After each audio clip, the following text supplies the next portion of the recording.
President, Commissioner Rosval, members of the House.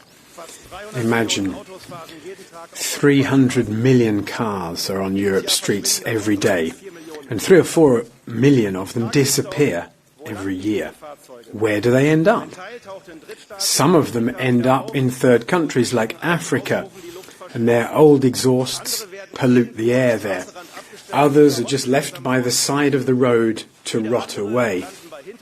Others end up in dodgy dealers who cannibalize them and sell off the parts. This is a burden on the environment and also on the decent businesses who work clean. This is where the end-of-life vehicle regulation begins its work. It promotes recycling. It makes the car manufacturing industry circular. Now, we have to improve implementation. We support the proposal, but let's focus on 3 points. Less red tape and fair market conditions. The EU Commission wanted to make sure that 25% of plastics in new cars were recycled. But industry has pointed out that collection, sorting and recycling capacities aren't yet developed enough in order to achieve that goal. That's why the EPP is suggesting that we have realistic steps.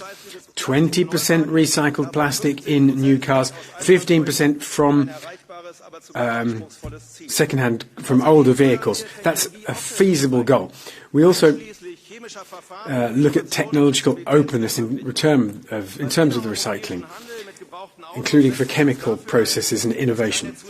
We want to make sure that we don't require too much effort. It should be the owner and not the EU that decides. Too much red tape will not bring the disappeared cars back. It will cost too much money. What we need are clear export controls to third countries. It has to be clear whether or not a car is scrap or whether it's being driven. And we need a fair market conditions, not just for big companies, but also for the SMEs. So no forced contracts between manufacturers and recyclers. Workshops need access to vehicle data. Only they can repair and replace batteries at decent prices for customers. Our compromise solution is making the Commission's proposal more realistic.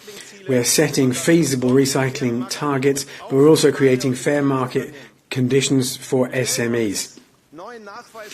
We oppose further reporting obligations, and we call for export requirements for scrap that will make sure that steel and aluminium and other valuable raw materials stay in the EU. This regulation will create a circular auto industry with a planning certitude.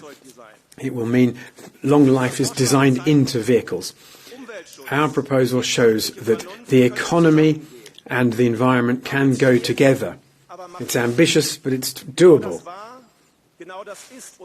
That is what we're calling for.